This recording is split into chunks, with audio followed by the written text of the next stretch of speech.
Hello, ladies and gentlemen, and welcome to EGF Season 4, Week 12. My name is George Overton, joined by Matt Hayho, and more importantly, happy President's Day to anybody celebrating in America. But we obviously have some games to show. We've got some FIFA to be played, haven't we, Matt? We do, yeah. We're already in week 12, which is it's absolutely mad how quick it's gone, even though we've obviously had a 2-month winter break. Yeah, week 12, and we've got some big games today. So we've got UConn versus DePaul is going to be the first game. Then we have Marquette, Georgetown, and St. John's versus George Washington. So the biggest game of the night, I think, is probably that last one, that first versus second. It really is indeed. It should be a banger, and I can't wait to get into it. But we are good and ready to go here. So it's going to be UConn playing as Barcelona, and it's going to be DePaul playing as Real Madrid. Kicking it off, an interesting choice of team for UConn, but DePaul going with the tried and tested, the favourite of most players on seasons this year. Yeah, I think we've seen Diego use Barca multiple times so far this season. So obviously a team that feels comfortable with, wants to go for, and yeah, we have said this before. They're reliable with their passing, but don't offer a lot of height, don't offer a lot of strength. So it'll be interesting to see. And like you said, that tried and tested Real Madrid, who are probably the best team for seasons. It's going to be an interesting one. El Clasico as well. Let's not forget. Yeah, let's not forget that. That is definitely a big thing to talk about, the El Clasico. Not really too sure how it's been going in real life, to be honest.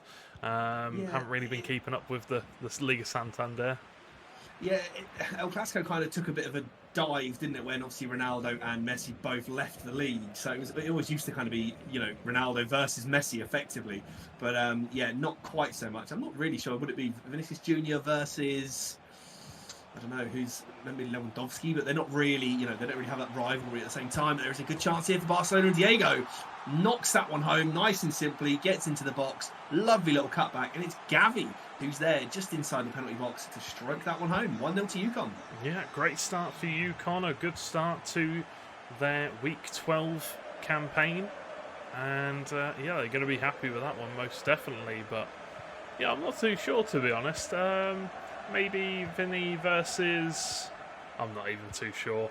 Maybe De Jong versus Modric would be better. I'm not, Benzema versus Lewandowski, there you go.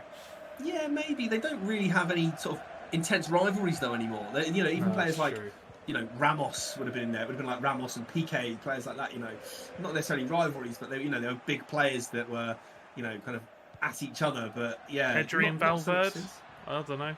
Yeah, I mean, again, I don't think they have really much of a rivalry, though, do they? So it's not as heated as it used to be, I guess. I guess you could say the same about the Liverpool-Everton rivalry, but then again, any team that has Robertson in is always going to have a little bit of friction, starting a bit of a scrap by laughing in Jordan Pickford's face a few weeks ago. But back to the game, University of Connecticut, a great start to Week 12. They're looking to control and dictate the pace of this game here, because you can see what they're trying to do. They're trying to stop DePaul from really getting any chances going forward, not letting them really settle under much, settle at all. They're under quite a lot of pressure. Chance for Dembele, great save by Thibaut Courtois. Yeah, both teams have pretty decent goalkeepers as well, actually. You've got Courtois, who's hotly contested for probably, I don't know if he was in Team of the Year, wasn't he, as well, so for FIFA this year. So a very well respected goalkeeper, has done pretty well since his move away from Chelsea, actually. And then you've got ter Stegen in the net at the other end, so equally as good. So not quite as good, but definitely up there as one of the best keepers in world football as well. Probably plays a bit of an understudy to Manuel Neuer, doesn't he, really, in the German lineup? Yeah, most definitely. It's going to be one to overtake him once Neuer eventually does retire. But talking a little bit about the standings, we've had them all updated, and we've had a few chops and changes compared to previous weeks. George Washington still at the number 1 spot, University of Connecticut in second, but actually closely trailed behind by St. John's, who could potentially overtake them today with a win. Chance, though, for Rodrigo with a massive bicycle kick into the back of the net, and that is now 1-1, DePaul striking back. Yeah, that was kind of almost, not necessarily out of nothing, but that's kind of the first real time that we've seen DePaul venture forward there, sort of just before the half-hour mark. Good time to score. They're back in the game. And yeah, going back to the league standings, it was, the last couple of weeks we've had it where it's been like a lot of teams following George Washington, isn't it? We had like a three-way tie for that second and third spot, didn't we? Not too long ago. So every game at the moment, really, really important. You want to find the best seeding possible for those end-of-season matches. So for the playoffs, it's going to be interesting because every game is so crucial as they're all so tightly contested in the middle there. Yeah, 100%. Most definitely. An upset win by DePaul here would be pivotal in terms of the table. University of Connecticut they already have had their bye week for the second half of the season. So St. John's are actually a game up above them with another loss. But a loss here for UConn and a win today for St. John's could potentially put them above and into the second place seeding. So that would obviously be a big match because they'd have to beat George Washington. Cavi almost beating Courtois to the ball there. Very, very close. Yeah, it's one of those where in real life the player and the goalkeeper would have a pretty bad collision, wouldn't they? But yeah, it's going to be interesting. Like you said, I mean, George Washington are definitely the team to beat this season so far. They've been outstanding week on week, and they've just been so difficult to get a hold of, really. Every week, sometimes they might draw the first leg, or I don't know if they've lost the first leg in a while, but they've always sort of managed to claw it back and grind out the overall result no matter what. And there's a good finesse shot there, and it's quite evenly contested this match, but you've definitely got Barcelona and UConn knocking on the door a little bit more. Might see another chance here. Lovely ball across, and there's no chance for the goalkeeper this time. He is onside from the cutback, and Lewandowski strikes home just a minute before half-time. Well, UConn strike back just as we expected they would have. Really nice chance, and finished off of the pass across goal. It was very, very clean indeed. Some good defending from DePaul leading up to it, but just couldn't stop that pass into the middle. We'll have to see if they can come up with anything on their own. I don't even know if that went out of play. I'm not sure if it did, and that's why the referee blew the whistle. But either way, coming in at the half-time break, 2-1 to UConn, to Barcelona, and I would say a deserved lead so far. Yeah, so far I think you look at the stats: 5 shots on target to 2. So not really one-way traffic, but I think 2-1 is probably a fair reflection so far of how the game's gone. But it's the best of 2, so there's still plenty of FIFA to be played. We might see a chance for Vinny Jr. We know he loves to battle away up front and giving away there, and it might break to Vinicius Jr. and just under a bit too much pressure and off balance there. I think he's got a 4-star weak foot, but still not an easy chance to take, and it does slide wide, but a good early chance in the second half of DePaul, just a couple of minutes in. Yeah, a great chance, and that is what they need to be doing. They need to be creating more chances. Lewandowski on the ball, gives it to Dembele, another great save by Courtois, who, he's the best goalkeeper for me in seasons. He performs the best. I've seen Alisson be played a few times, and he seems to make a lot of mistakes that he doesn't seem to in Ultimate Team. I'd say he's one of my favourite goalkeepers in Ultimate Team. No bias at all, of course. Chance, though. Great run through from Valverde. He's got the pace, but Araujo does very well to keep a goal side of his man. Yeah, go on. You were going to say you had another goalkeeper in mind as well, that you said. Had another goalkeeper in mind? Yeah, you said you had another favourite goalkeeper on Ultimate Team. Yeah, Alisson. Oh, it was Alisson. Oh, okay. Yeah, it's one of those goalkeepers, obviously, probably 99% AI controlled. Obviously, there is the element of goalkeeper movement that can come into play on sort of set pieces or maybe on one-on-ones. But yeah, you kind of rely heavily on the AI just doing things for you, really, with the goalkeepers. So yeah, it's interesting. I think players have their favoured goalkeepers. I like to pick someone that's tall because they just fill out the goal, don't they? So Courtois is a fantastic choice for that, being about 6'7". He's got a lot more of a target for him to hit. Yeah, 100% true. Stegen collects the ball. Fairly easy routine. And UConn having a quiet opener to this second half. 60 minutes in. We'll have to see if they can break that nice and quick. Ousmane Dembele on the ball. Tuchemeni comes to make the tackle, as you would expect him to. Now, Rodrigo should have the pace here on Jordi Alba if he can chain the moves together, get past him, but the pass back into midfield wasn't on. Good bit of defending to make the interception. Yeah, at the moment it just seems to be a lot of half chances that are breaking down, and DePaul seems to be winning a lot of the ball in the middle of the park, but just unable to create a chance. Both sides defending pretty well. 2-1 just over the hour mark now, so time is ticking. We might see a chance with Dembele, but does lay it off to De Jong. There's a man out wide if he needs him, but De Jong's going alone, looking for that cutback. But David Alaba, very solid at either left back or centre back. So again, we've spoken many times about the Real Madrid defence. They're just kind of all round. They're just great, aren't they? You know, they've got good left and right back. They've got strong centre backs, and you've always got Courtois as backup as well. Yeah, 100%. It is a very nice situation to be in. A nice, a luxury, I guess you could call it, of having a good defence in front of the goalkeeper. Real Madrid, obviously, one of the best teams in the world for that. One of the best teams to use in seasons because of that. Lewandowski fighting with Alaba, trying to win the ball back. Ousmane Dembele just about manages to. Looks for that finesse, but plenty of players in the way. Good defending from DePaul. Yeah, no, from UConn there. From UConn, no, sorry. No, you were right. It was DePaul. Sorry, you were right. How dare you question me? It's because DePaul had the ball, that's why. But yeah, it's again, having that Real Madrid defence is solid, isn't it? You know, it's even if you make a mistake, you know they've got the pace and the power to get back in. And we see a pause cued by Diego. See if we can make some changes with just a little over 15 minutes to go. Hasn't really been any clear-cut chances in this second half. We're seeing good defending from both sides and the ball exchanging hands very frequently here. As soon as one team breaks into that final third, it's almost instantly won and just played back out up the other end, and carbon copy, it comes straight back again. Well, if anything, this is going to play into DePaul's favour, you know, a bit more frantically paced, might open up the game a little bit in the dying embers. We'll have to see whether they can take control of that, though, because obviously when the pace of the game gets a bit frantic, you start rushing your passes. That's when the best players start to make more interceptions and read the play a bit more. You almost become a little bit more readable. Yeah, it's just being patient at the same time. With these best of twos, we say this most weeks, you know, you can't just throw your whole team forward, because 2-1's not a bad result to be going in at, if it was to stay this way.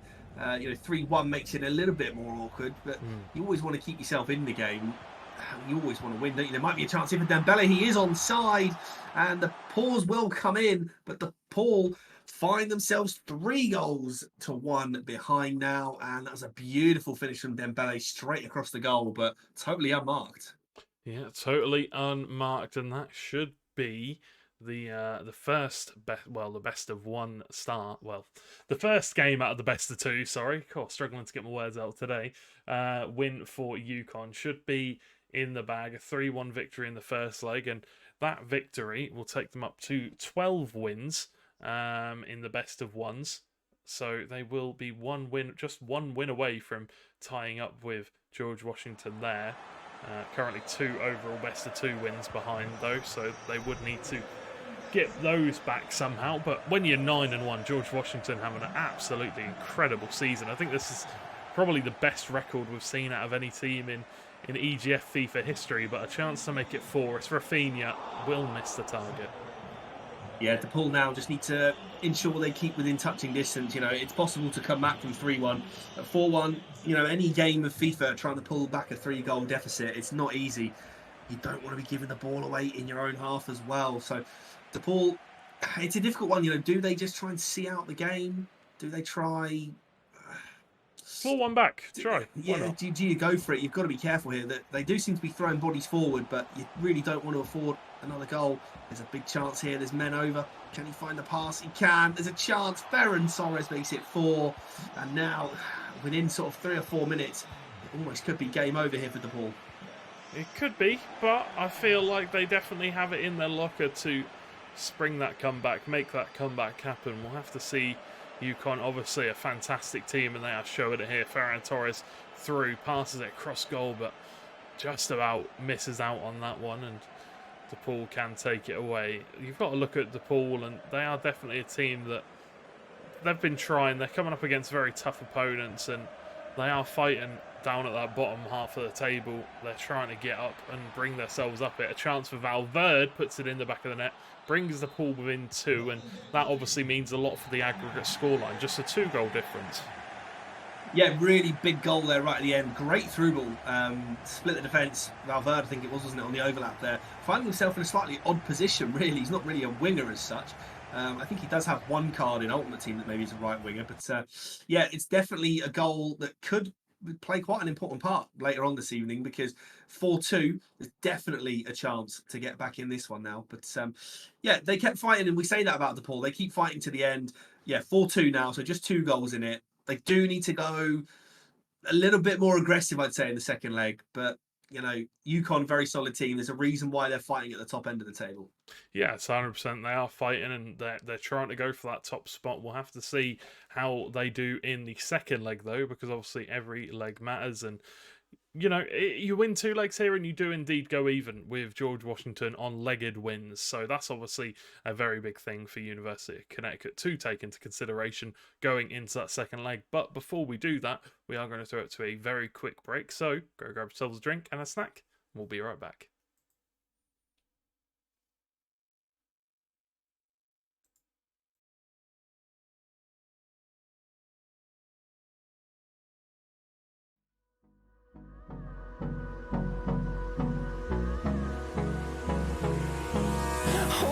Close till I get up.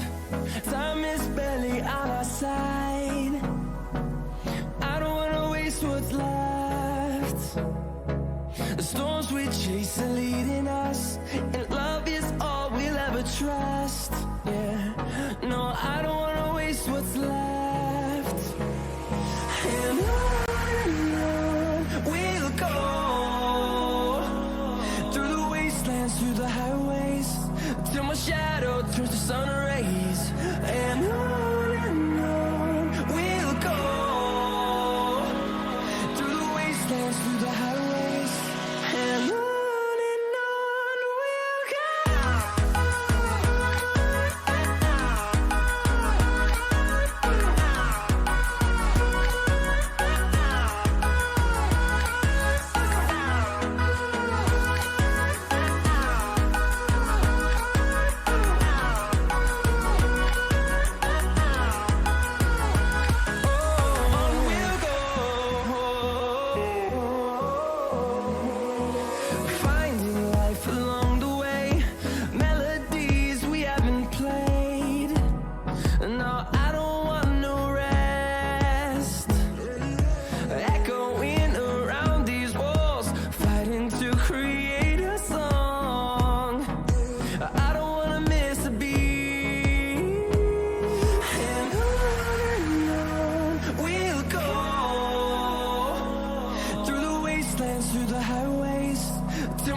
sleep till I come home, dream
Hello ladies and gentlemen, and welcome back to EGFC Season 4, Week 12. We are here for the second leg between University of Connecticut and DePaul. It is going to be University of Connecticut playing as Real Madrid, and it will be DePaul playing as Paris Saint-Germain after hard time debating whether to play France or not. We had to get through to the players, make sure that they understood no international teams in EGF this season. We had that last season, and it was utter horror. Yeah, I mean, France are the obvious pick. Oh, my goodness me. I thought we might see an own goal there.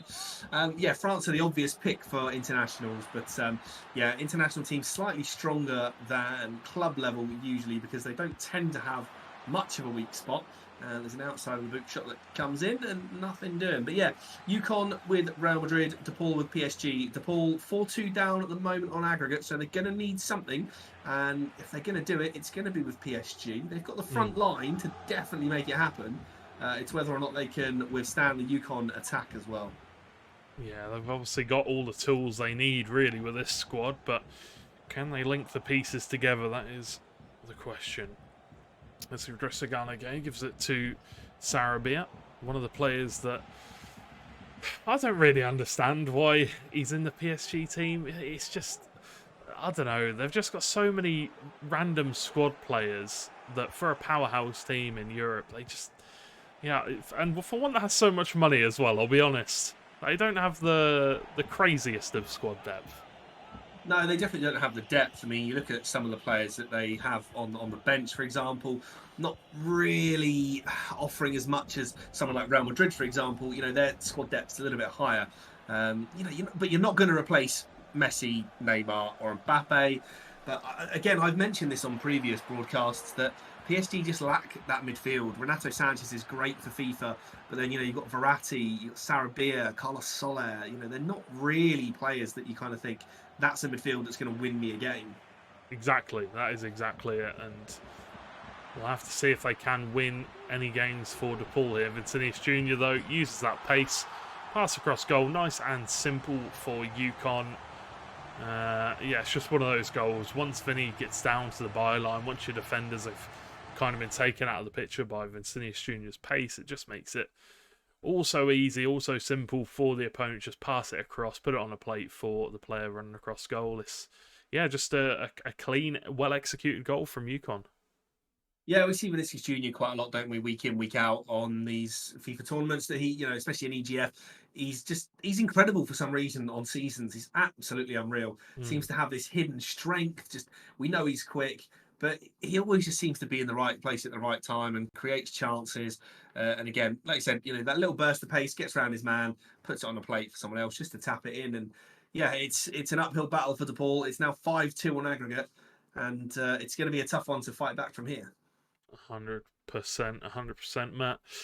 Now, the question is, what do DePaul have in their tank? What do they have to utilise that we haven't really seen so far today?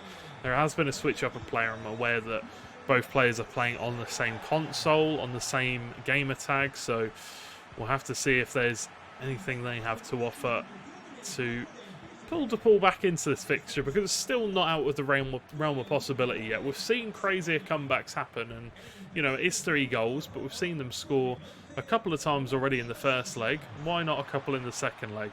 Why not 3? They still have time to do so. Well, let's see if they can do it.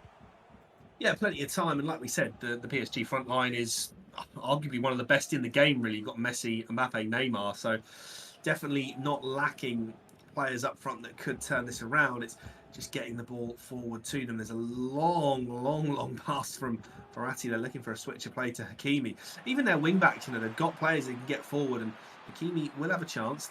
The only negative, if you do get forward with PSG, there's not a lot of height to aim for in the box. Very true indeed. They are one of those teams where you are relying a lot on either Neymar or Mbappe using that pace or using those skills, or Messi cutting in on his left foot. You don't really have the option to whip it in per se, not as well as Real Madrid can with Karim Benzema. But either way, Vincinius Jr. on the ball here. Lovely bit of skill. Donnarumma with a save. Falls down kindly to Valverde. But again, can't really do much with it. They do win a corner though. Yeah, just about defended by Just PSG and about. DePaul. Yeah, there was both players on the line there, sort of slide tackling in, trying to make the block, and eventually just about managed to scrap it away. And might see a slight breakaway here with Neymar. He's not got too much to aim for. That's a great ball through to Mbappe. You don't go catching him. Can we get the finish? Oh. That was a little bit too obvious. Went for the cut in. The goalkeeper movement came out, and yeah, that's kind of what separates the good teams from the great teams. Is things like goalkeeper movement. You can read that. That should have really been a goal. And even from the corner, look at this, the goalkeeper positioning, making it very awkward for DePaul there. We know it all too well from when we play Ultimate Team or Weekend League or Division Rivals. There's a lovely El Tornado there. That's rolling back the years to what, FIFA 19, FIFA 18? Yeah, it was a little while ago now, Matt, but I miss that FIFA, to be honest. The El Tornados, I think it was the first major FIFA that we actually ended up commentating on with each other. So yeah, good memories, that FIFA, very good memories, but not the best skill move, that is definitely sure to say. But UConn, they have Feneka playing in this match, so they're I guess you could say number one player, their top seed player, coming into this game against DePaul, who I guess you could say are they're the lowest placed team in the league right now. They're trying to improve week on week and give better performances, but coming up against Feneka, it does definitely have to be scary. One of the best players in the league, pound for pound, and it's always going to be difficult to come up against him because he is very, very good at defending, very good at reading interceptions, is one thing I would definitely say. Didn't you play against Feneka? I did, and I don't want to say the result because I don't want to I don't want to bring that up because we shouldn't slander our players on commentary. Ooh. No, it's good to see though. Good to see. It's the great thing about EGF. There's a great community spirit as well. Yeah. These guys and girls will be playing against each other. On stream, off stream, getting some games in for practice. It's bringing the community together as well. It's something we are definitely looking to do more of with the EGF FIFA. Any of the FIFA players that are watching that do participate, we are running a scrim night on Friday. I think every other week we're going to try and do, as we see a chance for Messi for DePaul. Great save from Courtois, falls down to Mbappe maybe. Rudiger does really well to get there as the half-time whistle is blown.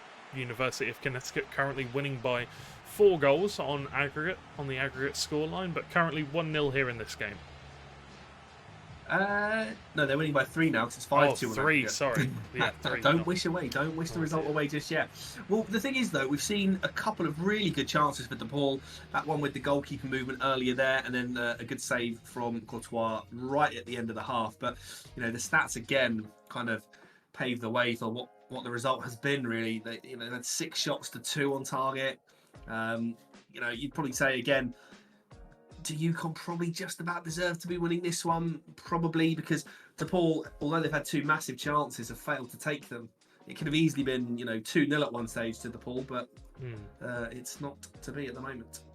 No, not to be at the moment, but we'll have to see whether they can have a better second half than they did in the first DePaul. But just to go back to what I was saying a second ago, we're running, for any of the FIFA players that are involved in EGF, we are running a scrim night on this Friday.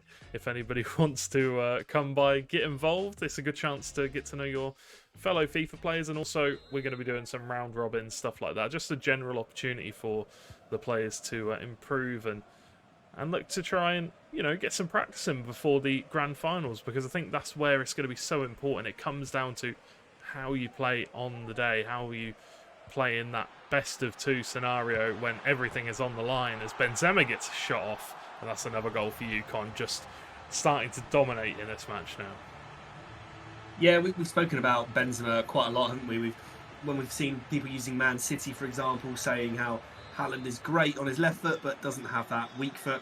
Benzema's someone that's got kind of both feet, really. I think 4-star, and he's just a solid player to have. Finishes well, low driven into the corner. Not much of a chance for the goalkeeper Donnarumma, who again, Donnarumma's pretty big. He's a very strong goalkeeper, very highly rated goalkeeper. But unable to get to that one. And are we going to start to see a bit of flair coming now from UConn?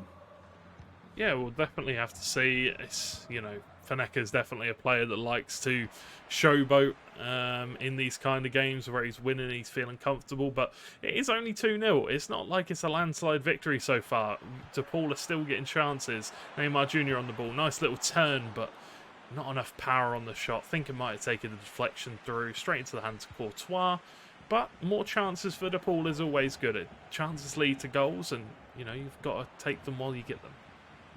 Yeah, and I think that's probably been the crucial thing actually in this second leg, especially is DePaul have actually had now what you could probably class that as one of their third great opportunities, really. And once again, just not taken. We might see a ball through here if he's onside, which I'm hoping he is. And once again, the goalkeeper comes to the rescue, and it's going to go out for a corner. There's, DePaul are knocking on the door. They're having chances, just unable to convert them at the moment.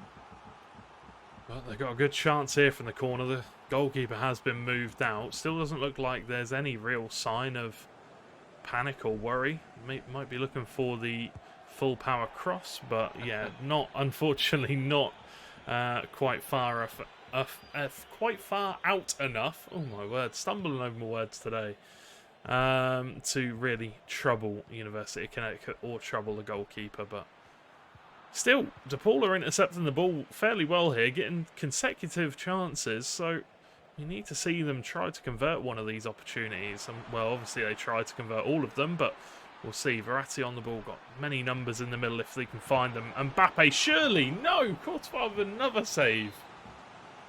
Got to be honest, DePaul could have won their second leg already and been out of sight. It's been one of those games where they just cannot seem to find the back of the net. The cross goes straight into the goalkeeper's hands once again. And yeah, it's just those kind of fine margins, maybe just work a little bit more on finishing, maybe kind of anticipate the goalkeeper movement, things like that. And, with maybe a little bit more chance conversion practice, maybe we'll see DePaul pick up a few more goals, but definitely something to think about.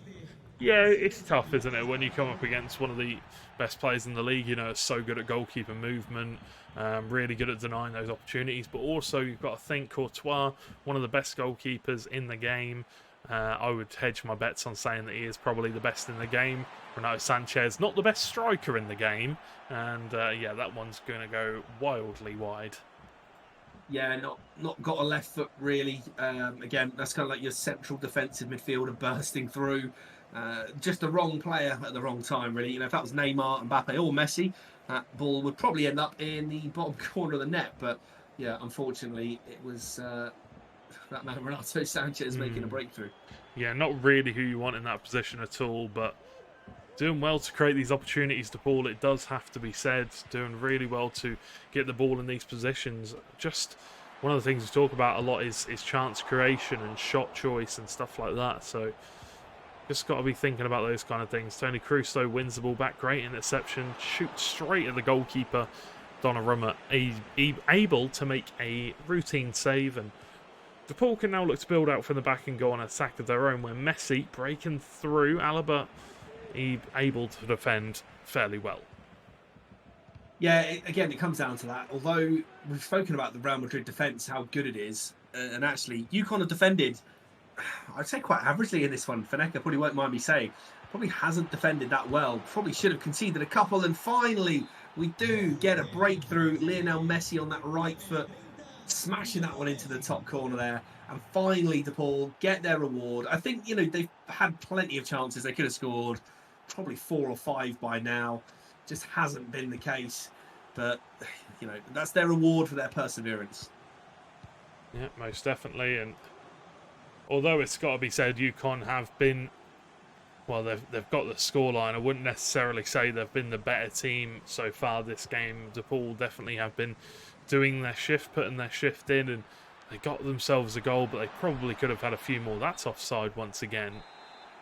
And, yeah, uncharacteristic from Feneka. We usually associate him with winning most of his games in fairly clean fashion, but so far this game it has been a very close contest, and that has to, that attests to the fact that DePaul have been competitive. They've been creating chances. They've been testing the goalkeeper on a number of occasions, but like you said, maybe today just isn't the day. Need to be sound mentally, go into next week's games and try and play with this kind of form. I think sometimes we all get those games on FIFA, don't we, where you have chance after chance after chance, and it just seems like every rebound, every ricochet, every shot you take gets saved, and maybe it's just been one of those games. I think the chances have definitely been there for DePaul, but yeah, it's just that end product hasn't quite been there. Um, Hard to blame the team selection. It's been right. PSG have got that great attacking lineup. The goalkeeper movement from Faneka has been great. Maybe something for DePaul just to look at, try and analyse, see how to maybe implement that into their game, and also how to anticipate when your opponent's going to move the keeper as well. 100%. That's one of the things that does come with a lot of hours put in on FIFA. You've got to try to read your opponent, understand where they're moving the goalkeeper. It is definitely something that gets kind of drilled into your brain over time. I think it's safe to say, as University of Connecticut just looking to stall out the time. Necker clears it out from the back. Valverde wins the header, and Nuno Mendes makes the interception, as there is a lot of pressure coming out from this Paris Saint-Germain team. Might even be full constant pressure, I'm not sure, but Faneka being forced to build out from just boot it out from the back to try and go long because of the amount of players that are getting forward. Yeah, I think it's just that kind of end of the game period, isn't it? We throw absolutely everything forward, and there's Mbappe there trying to battle his way through. It does go down, no penalty given. Yeah, maybe a little bit too late on the kind of all-out attack and closing down high up the pitch, but you've got to credit DePaul. I think they have played pretty well. It's just that sort of finishing, really. The end product hasn't been there. Had they taken their chances, it could have been a totally different story. Probably could have been around 4 or 5-2 to DePaul, and we could have been looking at a different result over the best of two. But as it stands, it's going to be 6-3 victory for UConn. They're going to keep on their winning ways and keep it on that pressure at the top end of the table. And there you have it. That will be the end of this first series. University of Connecticut will indeed be picking up the win, and not the most convincing fashion ever, it's safe to say, from University of Connecticut. It wasn't their cleanest victory ever, but, the best teams, even when they're on a bad day or a little bit of bad form, they still pick up the wins, and they picked up the win here. Yeah, they did, and like you say, it's one of those where if you're not playing at your best, you've still got to get the victory. So they've done that. They've got the win. They'll move on to next week. I haven't actually looked ahead to see if they're playing or not next week, but they'll move ahead with confidence again. Another victory under their belts. DePaul, a spirited performance. They were in both legs. To be fair, it was 4-2 and 2-1, so they've not been beaten badly. It's been a very good game considering they're the team that are sort of footing up the table at the moment, and UConn are battling away for first and second, maybe third, depending on results. But it's a credit to DePaul. They fought to the end in both games, and they were close, but not close enough. Not close enough this time, but there is more still to come tonight, as you are well aware. At home, Marquette versus Georgetown will be the next game coming up this evening, followed by St. John's versus George Washington. So we're going to throw it to a very, very quick break. And we'll see you in a few moments' time for the next game of the evening. So go grab yourselves a drink. We'll be back in a few moments' time with Marquette versus Georgetown.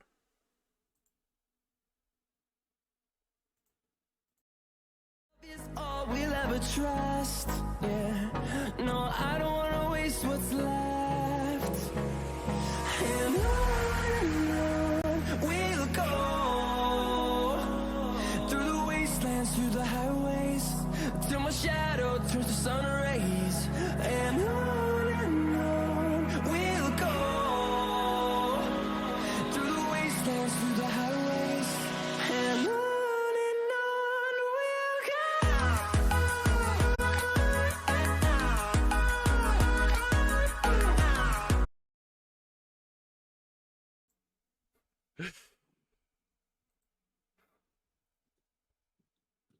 Hello, ladies and gentlemen, and welcome back to EGFC Season 4, Week 12.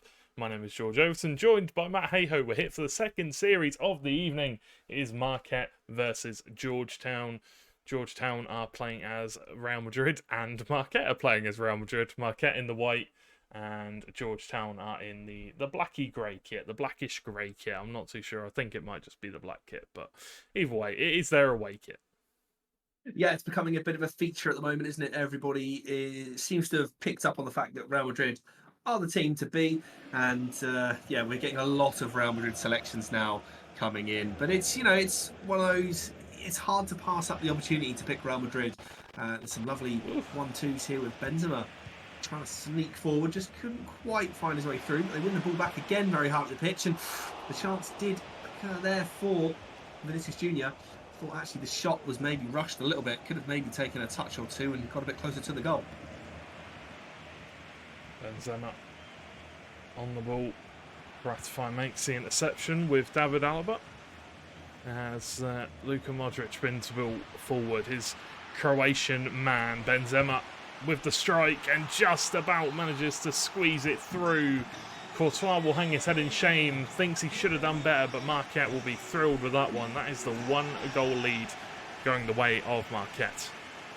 Yeah, it's been quite end-to-end already so far. We're only 10 minutes in. There's been a couple of chances at either end, and it's good to see that they're going to be a hotly contested match, this one, as we've got Marquette and Georgetown, and you barely had a chance to even take your seat, and there's already been a goal. It has indeed.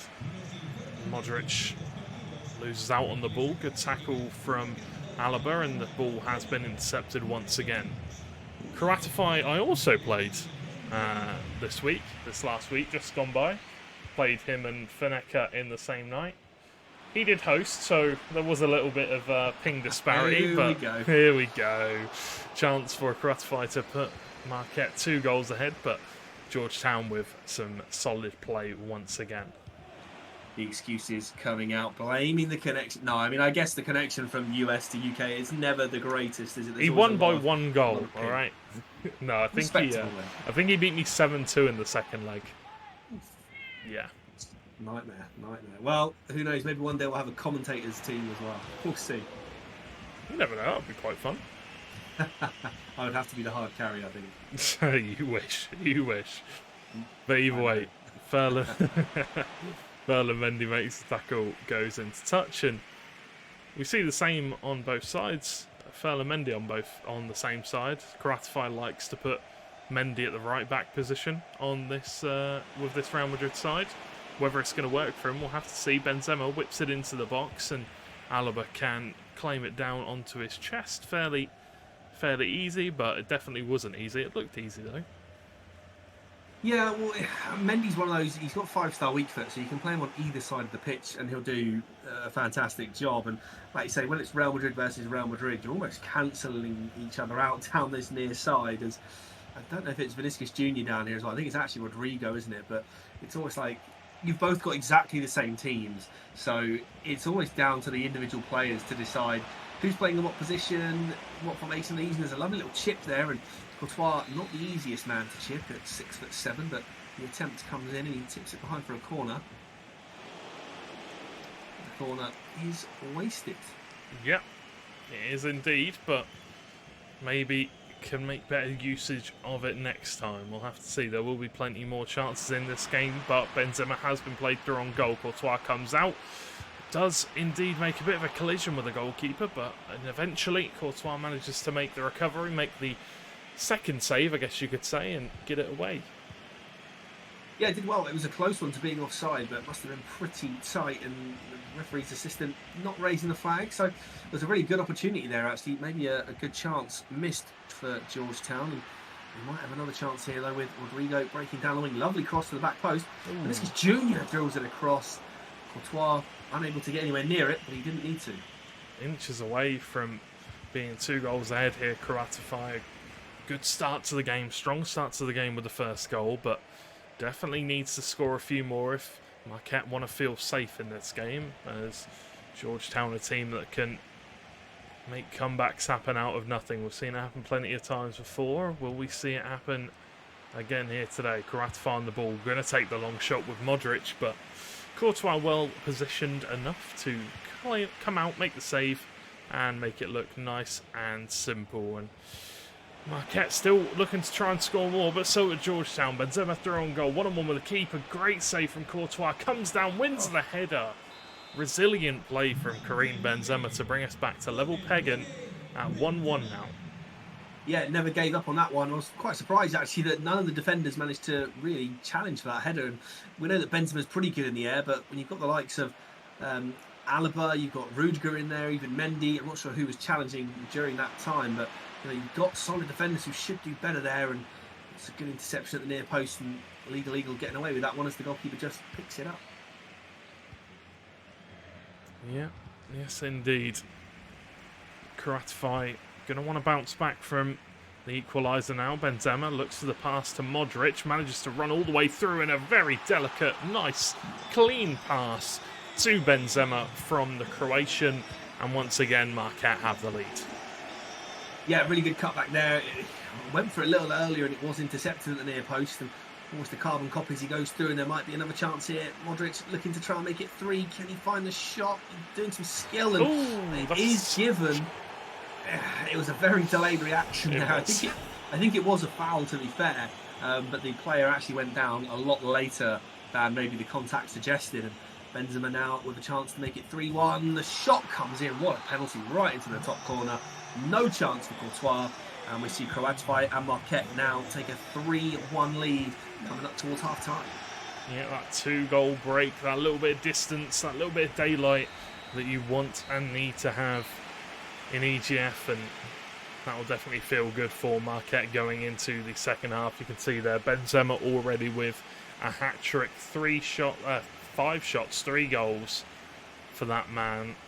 And once again, showing why Real Madrid are such a good team to pick. But I guess you're only as good as the player utilising the team, aren't you? Yeah, of course. I mean, if the players are both using exactly the same lineups and the same teams, they've got every single player exactly the same. So it is then down to the individuals themselves to kind of determine which is the better player, really. And there's only so much you can do with skills and tactics and lineups that are going to make a difference, and then the rest of it comes down to the individual player themselves.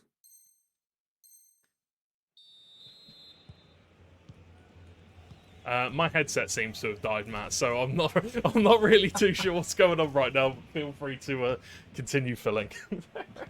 Okay, well, here we go. Second half kicking off then, and we're going to need to see whether Legal Eagle can make a bit of a comeback. 3-1. There's plenty of time. It is a best of 2.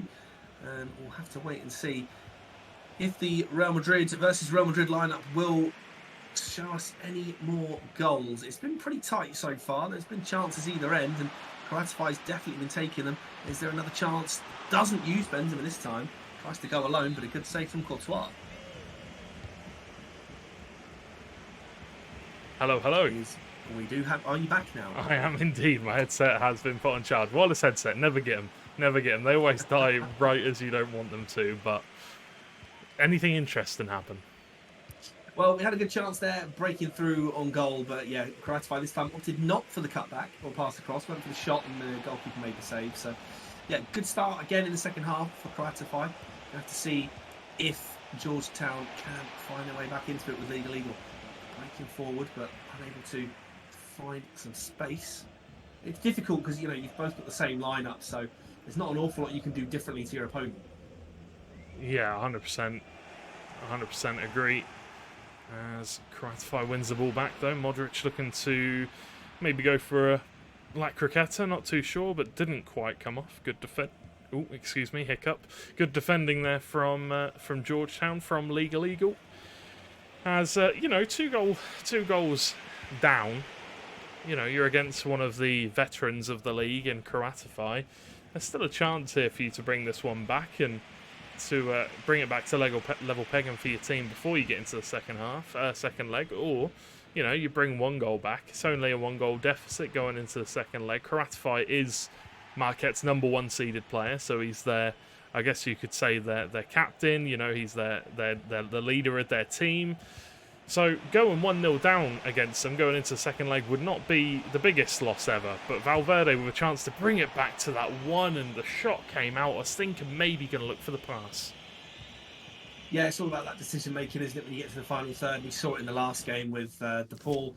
The decision making just not quite up to scratch compared to your opposition. So it is, it's fine margins at this stage, and the fine margins do add up very quickly. It's the difference between a win and a loss, and then that win or a loss, can determine 1 position in the league, maybe even 2. At the moment, we've got a few of the top teams are very closely contested on points. you know, every single game has like a good impact on the standings. Yeah, very true.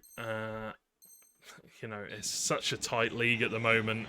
The only team that is really has broken away from the rest of the pack is George Washington, and they're first in the league. So apart from that, it is very, very close indeed. The chance comes through for Vinny, goes down in the box. It's not going to be a penalty, it will be a corner. Another golden opportunity for Georgetown. I almost said George Washington. Another glorious opportunity for Georgetown to get themselves back in this game, but you've got to feel like it's coming.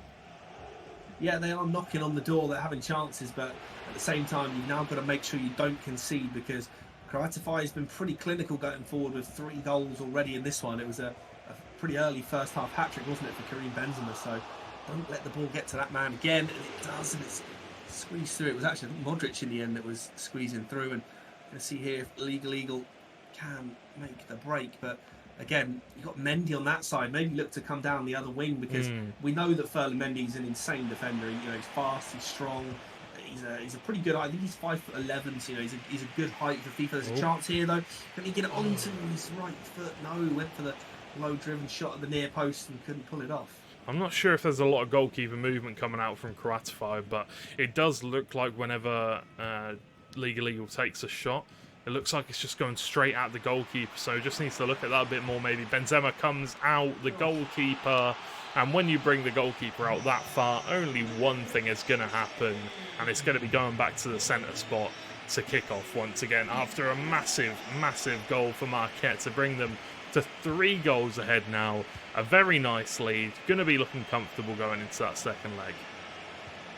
Yeah, it was not necessarily against the run of play, but it had been a good passage for Georgetown. You know, a couple of really good chances. And, yeah, you know, like I sort of almost forewarned them, you know, you have this pressure, you can't afford to give Croatify a chance. And, yeah, like you say, Marquette looking pretty comfortable now at 3 goals ahead. It's 4-1. It could get worse, but well defended. And like we saw in the DePaul game, though, don't give up. You know, if you score a goal here, 4-2, you know, I know it might sound stupid, but just pulling 1 goal back makes the job so much easier and so much more achievable. 100%. We'll have to see if they can do that. There is still chances in this game, but there's still going to be chances for Croatify. Couldn't take that one, couldn't make that one count as Benzema picks the ball back up. Modric with a good tackle once again, and now Georgetown can look to bring the ball forward, but there is still a lot of pressure from Marquette. Very good at defending, very solid, never seemed to make too many mistakes, but there is an overlap here for Rodrigo. Cannot find him. Eder Militao with a good interception. Yeah, that was almost a really good bit of build-up there. It was, you know, a lot of passes interchanging, and there was a bit of a press from Marquette. The one thing I've noticed that Croatify does quite like to rush the ball and put their opponent under pressure. So, you know, if you can play your way through that, you've got chances and space to create. And there's Mendy again coming back. He's an absolute beast, isn't he? He's just absolutely everywhere. Yeah, definitely want to stray away from him. Make sure you go down the other side. I'd even switch Vincinius Jr. to the opposite wing that Mendy is on, because, well, it frees up Vincinius Jr. more then, in my opinion. But Benzema does indeed lose the ball. A good tackle from Rudiger as Vincinius Jr. picks the ball back up. Mendy making a good run down this left-hand side. Mendy on Mendy action. Let's see who's going to come out on top. Nice little fake shot. Brings the ball back in. Going to look for the cross into the middle. Cleared away. Only as far as Tuchemeni, who can recycle the ball for Georgetown as we reach 90th minute mark. Is there one final opportunity? The goalkeeper's gotten back up, but it's offside. Yeah, again though, it's just that thing of just keep battling to the end. You know, there was a good chance there, just unfortunately straight offside. Got the rebound off the keeper, and there's not going to be enough time for any more chances. So we will be going in after the first leg. It is Marquette 4, Georgetown 1. It is indeed, and it has been, you know, it was a good game for Georgetown, but it was just tough right up until the end because, you know, Marquette, they're always going to keep fighting. They're going to keep looking for these chances as often as possible, and you can see more wire saving me from my dead headset situation. But yeah, you know, for Georgetown, all they can do is now look towards that second leg, realise it's only a 3-goal deficit on paper. If you look at it that way, it's a fresh game. Who knows? Maybe they can bounce back. Maybe they can get themselves back on track. But we are going to throw it to a little break before we can get into the second leg. So don't go anywhere. We'll be back in a few moments' time.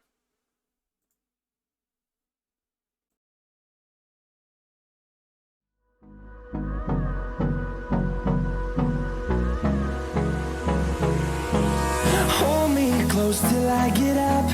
Time is barely on our side.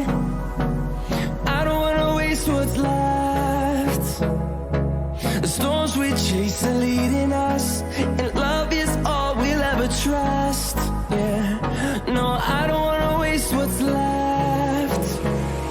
And on we'll go, through the wastelands, through the highways, till my shadow turns to sun rays.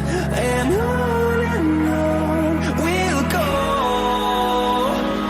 through the wastelands, through the highways, and on we'll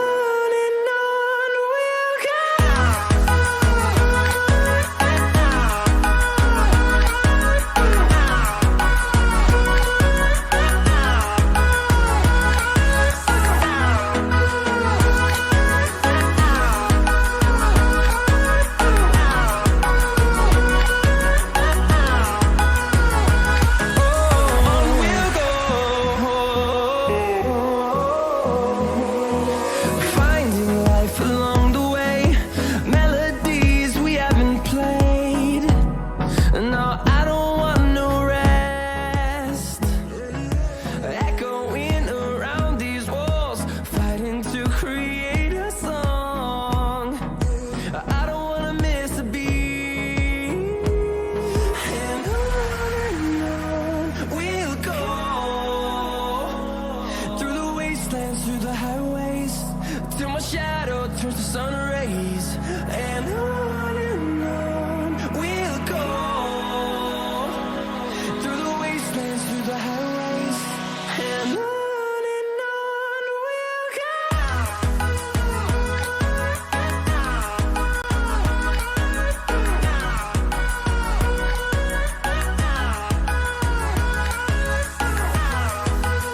and we'll grow in number, fueled by them to see the horizon, turn us to thousands. And we'll grow in number, fueled by them to see the horizon, turn us to thousands. And on we'll go, through the wastelands, through the highways, till my shadow.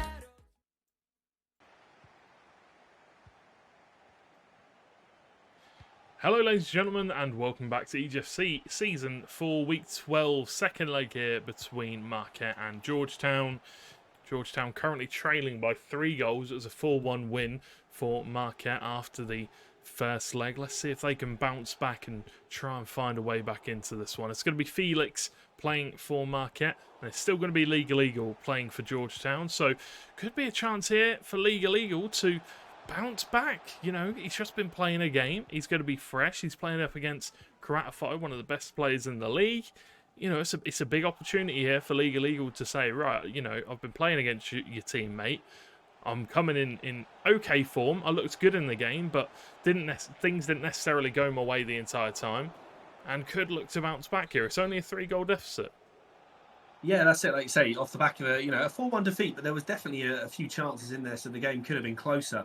1 goal was a penalty as well, so there's definitely chances. And there's a change in team for Marquette. They're now PSG, so do have to watch out for that attacking lineup, because they've got that attacking threat with all the quality of Messi, Neymar, and Mbappe. And let's see if Legal Eagle can bounce back. Already looking to push forward nice and early here. Yes, definitely a sign of intent from Legal Eagle, and that's one of the things that comes part and parcel with coming off the back of playing a very competitive match. You know, you're still going to be on fire, you're still going to be trying your best to create those opportunities and play like you've got your back up against the wall and looking for those opportunities. But a good opportunity there for Felix to potentially get the first goal of the game, but well defended, well blocked out. Benzema on the ball, good tackle from Felix. Yeah, I think you've got to kind of see where the first goal goes in this game, because although it's 4-1 on aggregate to Marquette, the next goal, if they score it 5-1, I'd probably say that's a bit too much to overcome in a short period of time. But if it goes to 4-2, if Georgetown, the league eagle, can kind of get the wind in their sails, there could be a chance. They're looking positive in this second leg, though, already bursting forward multiple times. May get a chance here. Beniscus Jr. does nab the first goal, and it is 1-0 to Georgetown. They're now 4-2 down on aggregate, but they are back in the tie. They are indeed back in the tie. They're back in it. It's only 2 goals now.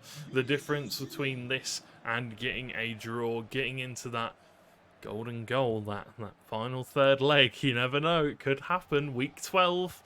The chances are there. It's President's Day. Everybody wants to see something special happen. And, well, to be honest, if I could wish for anything, it would be for that final leg to go down to a golden goal. Go down to the last match thriller. That would be an absolute banger. I am certain of it. But a chance now for Felix. Whips the ball in. It's a good cross, but the only person that's locked onto it is Lionel Messi. Not the tallest. No, and this is what I said earlier about PSG. They kind of lack height going forward. Neymar and Messi both pretty small. I think Mbappe is 6 foot, but you don't really associate Mbappe with, winning headers in the air from crosses. So more of a play him through on goal kind of player. And I feel a little bit here like Marquette are actually just trying to kind of see their way through this game. They're not, they're taking their time. The build-up's quite slow out from the back. And I don't know if you really want to be doing that all the time, because the men in white are rushing forward. Could have been a dive in for a tackle there, and there might be another chance here, and we may see a chance, and we do. And I think it's that man, Vinny Jr. again. And just like that, Marquette's lead is now cut down to just the 1 goal. It's now Marquette 4, Georgetown 3 on aggregate. Ratify's going to be watching, sitting on the edge of his seat. That one almost went in. That was, very close, but I guess Donnarumma knew that it wasn't going in, but given away from the goal kick, manages to scramble, win the ball back. Ratify going to be watching this one with eager eyes as his teammate goes on. 30 minutes in, Georgetown 2 goals up. A great start. What a start. I was going to say, though, look at that midfield. Sola and Ruiz, both down in negative stats, 82 and 81. And, you've got Verratti in front in that central cam position. I mean, it just looks like a midfield that is just going to get completely dominated.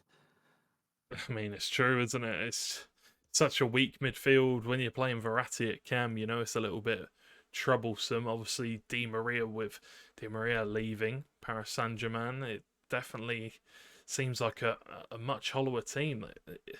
I don't know what to say about this Paris Saint-Germain team. It just is a team that just lacks depth, and that has shown in real life with losses to Marseille in the French Cup in early February, losing to Monaco 3-1, losing to Bayern Munich last week 1-0 at home.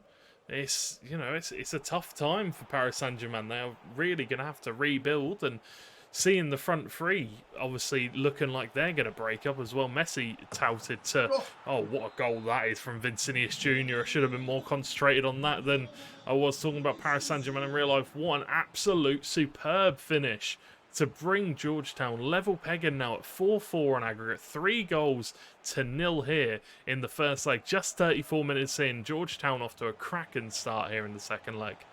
Yeah, that's a 33-minute hat-trick for Vinicius Jr. as well. We saw a hat-trick in the first leg from Karim Benzema for Croatify and Marquette. This time we're seeing a hat-trick on the opposite side of the field. And it's Georgetown that are applying all the pressure. And yeah, like you were saying with PSG, actually I saw at the weekend, they ended up at one stage going 3-1 down, and their sporting director, I think it was, came down from the stands. We might even see another chance, cracking save there. But yeah, basically I think the manager got sent away by the owner or something, and then he took over on the sideline and had a go at his players, and they did win 4-3 in the end. It was a bit of an interesting story. We might see a chance here as Benzema. Can we see a chance? He's going to look for the ball across. Vinny Jr. for his 4th goal in 40 minutes. And just like that, Georgetown are 5-4 up on aggregate now.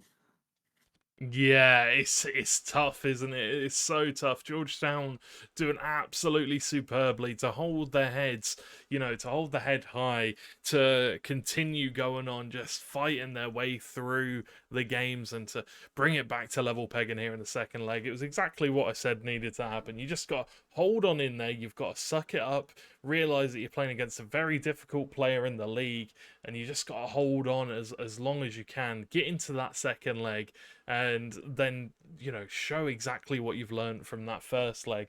You're only losing by 3 goals. You can definitely bounce back and do that, and they've done exactly that here. So hats off to Georgetown for staying mentally sound, mentally strong. But for Marquette, this is a troubling sign. Down very early on, you're already changing all of your tactics, going 5 at the back, lots of changes happening, and Georgetown actually have the lead now by 1 goal. What do Marquette need to do to get back in this game? They've got to stop conceding goals because it could be 5 here. It may well be, and it's a decent save there. The angle was slightly against him, but it's just, I know it sounds silly, but you've just got to stop conceding goals. I mean, 4 goals in the first half. It's not a good position to be in, conceding that many goals in such a short period of time, all through Vinicius Jr. as well. So you've got to find a way to stop him from scoring.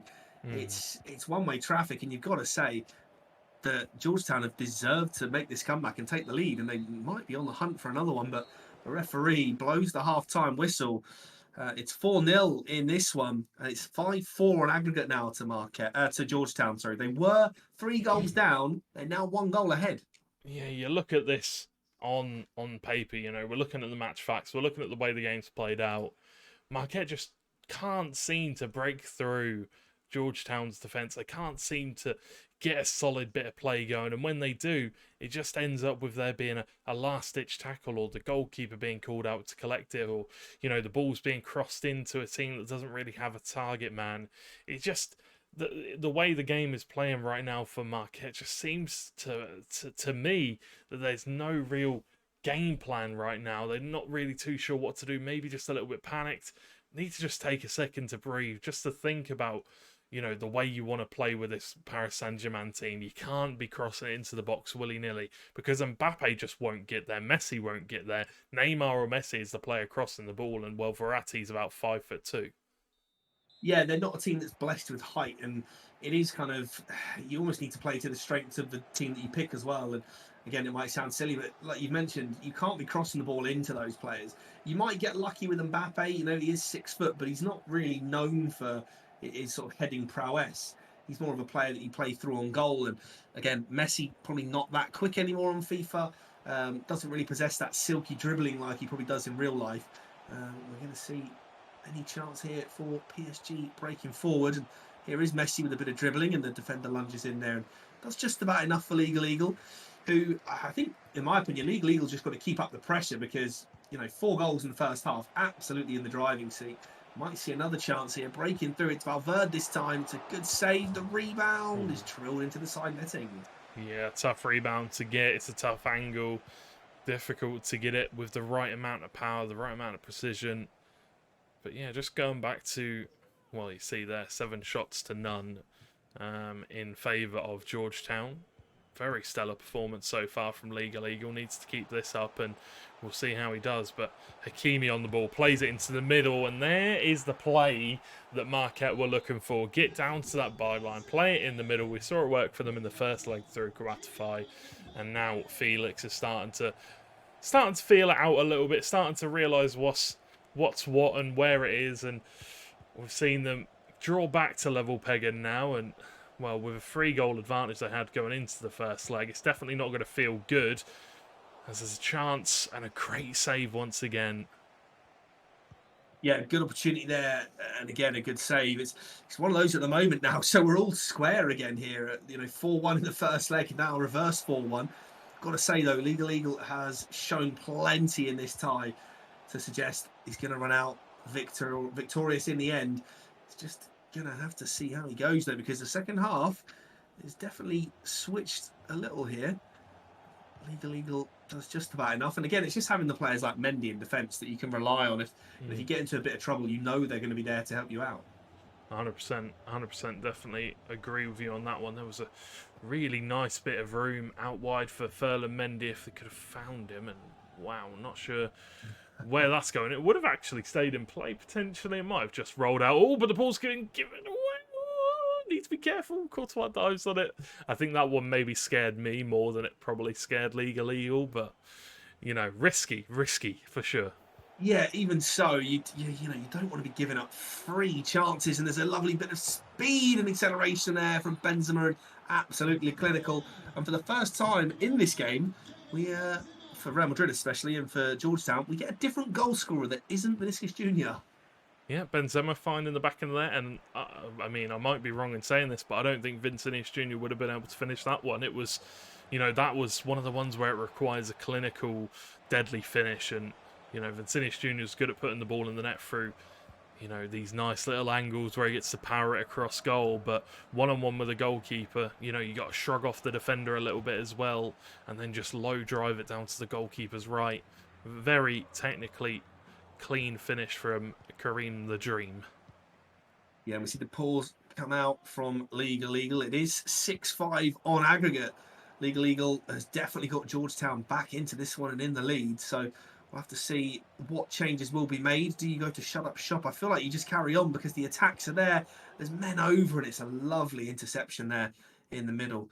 And we're going to see more changes come out now, and it's going to be Verratti coming off. But look at this. We talk about the squad depth. Look on the bench. You've just got nobody to bring on in an attacking sense at all. Well, the problem is you don't want to be starting Carlos Soler at CDM. You want to be starting Renato Sanchez realistically. If not Renato Sanchez, you want to do the FIFA 22 tactic and put Ramos at CDM and then play Kimpembe at centre-back alongside him. Either way, the PSG midfield is just awful. That will be offside. Vinicius Junior didn't really expect the ball there on an offside position. But, yeah, next season of FIFA, obviously, I don't think Paris Saint-Germain are going to be picked anywhere near as much. Messi touted to leave, Mbappe touted to leave. There's a chance. Great save, though, from Courtois. That one was going in the back of the net. It was crawling into the back of the net, mind. Don't get me wrong, but it doesn't matter how they get there as long as it crosses the line. Am I right?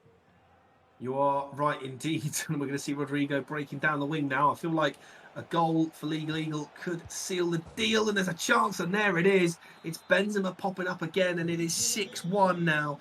7-5 on aggregate. That does give Georgetown a 2-goal cushion. It's looking like it's going to be pretty tough at the minute for Marquette to dig themselves out of this hole. Yeah, not the performance that Felix was hoping for, I am sure, but there is a chance. Renato Sanchez, once again, not really the most prolific of goal scorers. Frustration from Felix, I think, just slide tackling in. Vinicius Junior, though, looking to run through Benzema. Slide tackle comes through, but thankfully Felix has won the ball back, and I think Felix knows that at this point it is looking very, very difficult to get back in this one. But, you know, 2 goals, there's a little bit of time left. If you can find the pathway through to goal, if you can link the passes together, there is a chance, but you'd have to play it pretty much perfectly from this point onwards. Mbappe, Renato Sanchez down the left-hand side, again whipping it into nobody. Managed to find a corner out of it, though. Yeah, there's a lot of long balls coming in now, and I think it is just throw everybody forward. But even here, you know, you've got Ramos being subbed off here for Kimpembe right at the end of the game. It seems like a pointless change. I mean, even like, you know, why take Neymar off for Vitinha? It doesn't make sense. You've got to have Neymar on because he's got the 5-star. He's the player that can make it happen. Maybe not the best changes. I mean, I'm happy to be proved wrong though if Vitinha can get a goal here late on. We've only got 3 minutes left. It looks like Georgetown will be picking up all the points for the standings here, which will be important. It's a long ball forward, and Hakimi is there. Doesn't deal with it too well, but gets away with it. And we might see one more chance, and it looks like actually it's going to fall the way of Real Madrid and Georgetown. They've won the ball. There's a terrible slide tackle in there, and somehow not given, but the ball's been given away. The keeper saves. The rebound is tapped in. I think that's Benzema picking up a hat-trick now as well. And that will probably be all she wrote as we go into the final couple of seconds. It's another long ball over the top. Hazard might get on there for another. It's blocked. The rebound goes back, and the referee pulls it back for full time as the ball was sailing towards goal. But Georgetown really turned that one around. It was 4-1 to Marquette after the end of the first leg. 7-1 victory for Georgetown in the second. So 8-5 on aggregate in the end. Yeah, 8-5, a massive, massive win. That is for sure for Georgetown as they come out of game week 12 with a win. And after the first leg, we probably didn't expect that to happen, but it did in the end. And, you know, they kept their head straight and they managed to get some goals. It was really that simple. Just hung on in there and knuckled down, dug their heels in, got the win. Yeah, that's it. And it's always important over the two legs. You know, you've got to stay in it, regardless of who's playing whichever games. You know, it was 4-1 in the first leg. Quite easily could have given up there, but, you know, battled hard in the second leg. Georgetown, yeah, almost a flawless performance in the second leg there. And, yeah, deserving their victory this evening. 100% deserved of the victory, but we do have one last final game coming up for you, ladies and gentlemen, tonight. It's going to be St. John's versus George Washington. One final game, one massive game for the final series of the evening, and boy oh boy do we have a way to end it off. It's going to be St. John's versus George Washington, first versus third. Based on current form, this is the two top teams in the league going head-to-head with each other. Who's going to pick up the win? It's Gifted Amari playing first up for St. John's, and for George Washington, it's going to be Wall Street Wolf.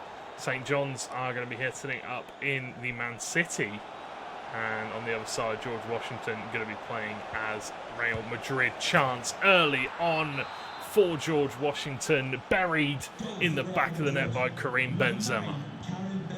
Yeah, we've seen Man City a few times, haven't we, used by St. John's, and we've often spoken about the main man, Erling Haaland, not being the most clinical finisher on FIFA because of that 3-star weak foot. We're going to have to see if he can score some goals in this one, though, because already George Washington University showing why they're top of the table already. Yeah, they're just so fast on that counter-attack, so quick, so deadly, so hard to defend against. But Gifted Amari doing well the second time around, doing very well indeed. It's going to be a tough game against St. John's. Gifted Amari going to be the one stepping up first, then Blue Champs in the second. Noak Horton today playing. Noak Horton playing today for George Washington. It is the Bodemeister playing second for them. So two tough matchups for the George Washington lads, but a chance to put them 2 goals ahead, blocked and sent behind for a corner. Yeah, good block there, and definitely an important one at that. It was not really the easiest shot, but I don't know that Edison would have got back across goal to actually make that save. So it was a very well-timed block, right time, right place at the right time, sorry. And yeah, it's going to be a tough one, like you said, up against George Washington. There's a reason they're top of the standings. There's a reason that they are the team to beat. And at the moment, they're showing it already in this one, you know, with a nice early goal, making it 1-0. Early on, relieves a bit of pressure off of them as well. You know, there's a lot of expectation on them week in, week out to get results. And it might just help out a little bit with an early goal. Kevin De Bruyne to Rodri. Looking to bring Jack Grealish in. Can't quite find him. Bernardo Silva, though, in a great position. Looks to cut inside. Erling Haaland being tackled by Rudiger. And good defending once again from George Washington. Good interception there from Rodri. Going to be put into touch for George Washington. And fairly slow start since that last goal, but Vincinius Jr.'s picked up the ball in a great position. 1-on-1 with the keeper, looks to be unselfish, looks to play Rodri through, but it is well defended. Managed to read that, and as the pause comes out almost 20 minutes in, we have a brief respite where we can breathe, and yeah, I think that's probably the only mistake. That's the only change we'll see. That is, yeah, not great. Having Benzema out wide. Yeah, not great having Benzema out wide, but also, why are you looking for that pass across goal? The chance was there. You know, it was a great opportunity just to take the shot on. Maybe just looking for that pass around the keeper to kind of increase the chance of scoring. But in the end, just kind of wasting a golden opportunity. But I'm sure there will be more opportunities here, and Rodrigo's bursting through. Laporte can't get him, he's too quick, won't pass it across this time. St. John's in a world of hurt, 22 minutes in. It's Real Madrid and George Washington 2, St. John's and Man City 0. And I feel like this is a good time for us to maybe talk a little bit about the player behind the team, Wall Street Wolf for George Washington. He was introduced into the FIFA program for George Washington late last spring, was not able to register in time to play matches last year, but so hasn't been able to play until this year. He's a senior from Atlanta, Georgia. And there is another goal for George Washington. Luka Modric, 3-0. Not the start St. John's were wanting at all. No, and that's going to be a disappointing goal to concede as well, because it's Luka Modric winning the header against who I'm assuming at right back is Kyle Walker. So I'm pretty sure Modric is, he's only about 5'7", maybe 5'8". So, Kyle Walker being about 6 foot and a very athletic defender, got to be questioning him there. And yeah, this is going to be a bit of a tough task now. And there's another chance coming in, and the rebound gets across the goal. He's actually offside, luckily, in the end. But at the moment, St. John's really got their backs against the walls. Vincentian Cup champions not too long ago. They played well last week as well. I think they ground out a good result, didn't they? So is this the one where their good run of form comes to an end? We'll have to see, as obviously EGF two-legged fixtures. There is still a chance for them to come back, no matter what the scoreline is. They have to keep on believing and hoping that they can make some sort of a comeback happen. Good pass from Kyle Walker to De Bruyne. Back to Kyle Walker. Haaland in the box, waiting, hoping for the ball to fall to him, but it doesn't. It falls to Foden. And, well, hands on head from Foden. Not a great opportunity at all. Could have been a goal, but well defended once again by St. John. By George Washington. Yeah, we've said it multiple times that the Real Madrid side have just got such a good defence. I honestly feel like when you go into a game, if you're not picking Real Madrid, you're already trying to sort of play the game on hard mode, aren't you? When you're playing against them, especially, because you can see who your opponent's picking. And I just feel like maybe you would just go to match them up, especially in a game that's as important as this. We know that the Man City lineup in game probably slightly weaker than Real Madrid, and it's definitely showing here. And St. John's really up against it at the moment. Benzema through one-on-one with the goalkeeper. There's only one man you're taking in that situation, and that's Benzema. Absolutely clinical. 4-0 now, George Washington. 40 minutes in, averaging 10 goals a minute at the moment. St. John's, they're not playing terribly, but they're just leaking goals out from the back, just unable to stop this barrage of George Washington players. And it's once again Luka Modric to Karim Benzema.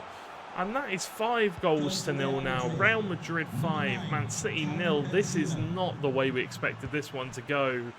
And Gifted Amari now needs to start thinking about, well, am I even leaving a chance for my teammate to bring it back in the second leg? At 6, you'd think no, and it's 6. It's 6 goals in the first half, and this one has been absolutely ripped out of St. John's hands, out of their grasp. And this could potentially just be George Washington saying, we're not coming to play anymore. We are going to be the first team in this league. We're going to come first. We're going to go on and win the whole thing. And this is a statement match, 100%. Yeah, this is absolute demolition. Like you said there, are St. John's leaving their teammate a chance in the second leg? At the moment, it's a big fat no. There's no other way to beat around the bush there. It's just been absolutely relentless from George Washington. And they're one of those teams that they don't care how many goals they win by. It's a statement, like you say. They're absolutely dominant. They're not letting up. The goals they're scoring, they're just rattling them off one after the other. And honestly, it could quite easily get to double figures at this rate. Yeah, it's just reminded me of that one Simpsons meme, stop it, stop it. I'm sure you like to bring that one up quite a lot, Matt. He's already dead. We did use it a few weeks ago, I think, when there was a bit of a riot in one of the other games. And it is just, again, like I said, it's just pick Real Madrid. It just, it gives yourself a chance. I just don't think that Man City have the team on FIFA to deal with them, because even on the, in the defence, you've got Laporte, you've probably got Ruben Diaz. They're far too slow in game. In real life, yes, their positioning and that is probably way better, but you can't really factor that into FIFA. It's quite a lot about speed, isn't it? Especially in defence, and maybe even consider playing Kyle Walker as a centre back to give yourself that pace centrally. It's just, it's difficult to watch when one team is so dominant in a game that we expected to be a lot closer.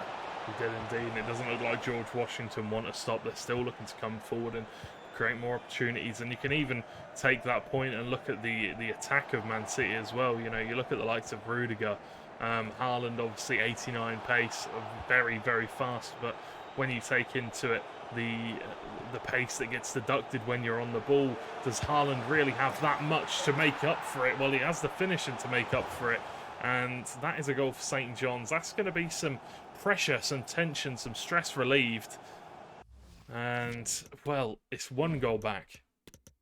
Yeah, it's the start. You've given yourself a bit more of a chance. You've just got to keep chipping away, try and get that deficit down as much as you can. And I'm not too sure why George Washington going for the pause, maybe just trying to cancel out any kind of momentum build-up that St. John's might feel after picking up a goal. You get that little bit of confidence back into your game and see if there is a chance. But it's going to be a tough one to pull more back. But I don't think it's a case of trying to win the first leg now. I think it's a case of, can we just get a bit of damage limitation? Can we get back into the game? Give ourselves a chance going into the second leg, I suppose. Yeah, that's the important thing, is just allowing your teammates to have the opportunity to try to bring the game back. It's still a long way to go. It's still another matchup to be played, another leg to be played, which involves one of the best players in the league, definitely on current form, I would say.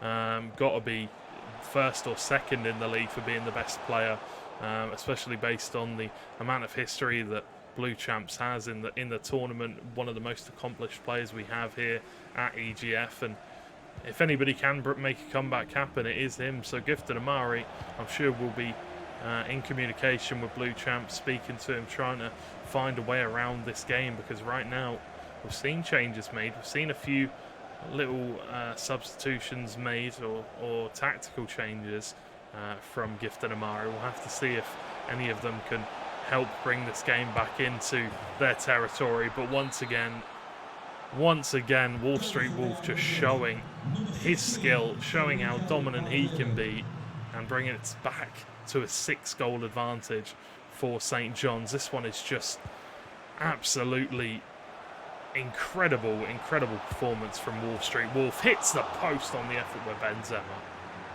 Yeah, it's just a goal after a goal after a goal, and there's no sign of let up here from George Washington University. Maybe just looking to even bolster their goal difference. I don't think it's going to come down to it. They've been the team to beat the whole season through so far.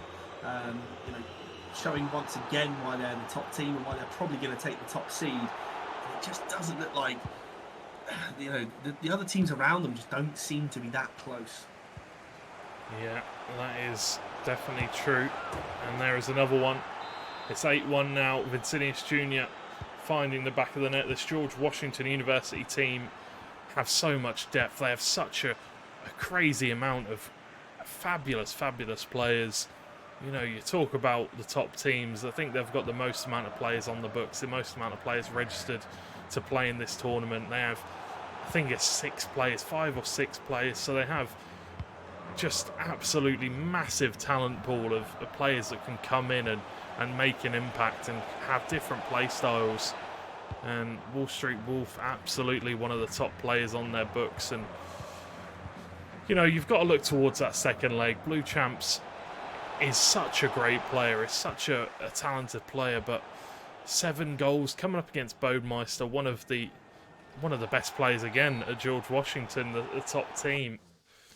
Is there a potential for that comeback to happen? I'm sure there is, but it will definitely be tough.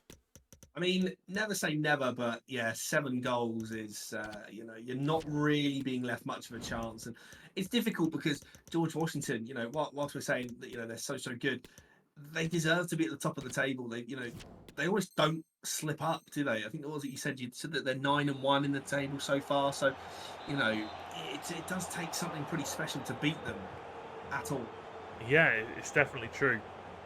It is definitely true. It is a team that have come into the league the last season, the last 2 seasons, and has really changed things up and given us a new team to look at and a new team to say, well, these guys could be really great, and they've looked it so far in this season. Asensio whips it in, cleared away this time by Kyle Walker, finally doing something useful.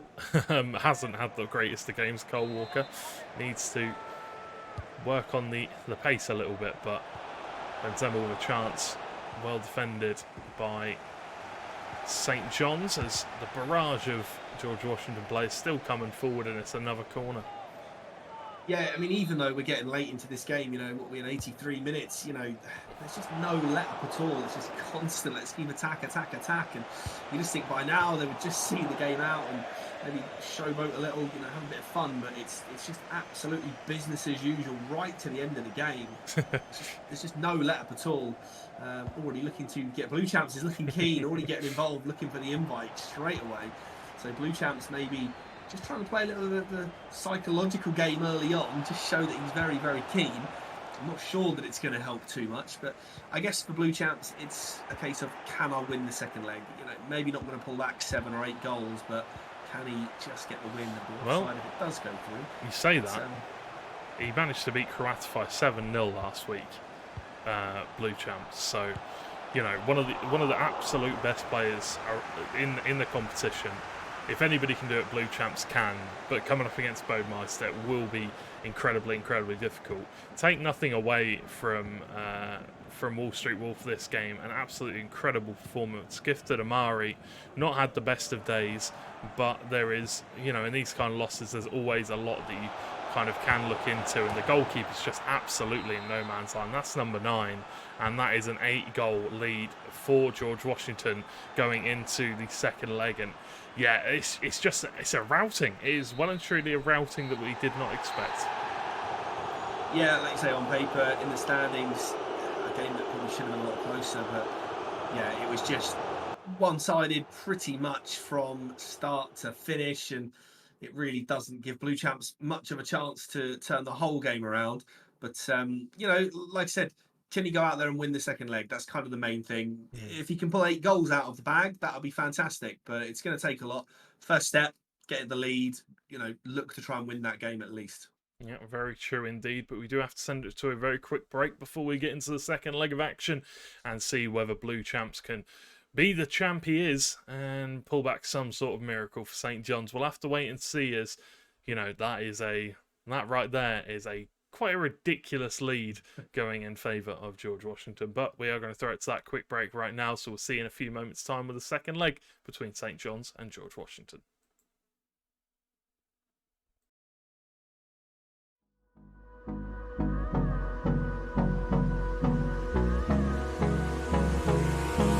Hold me close till I get up.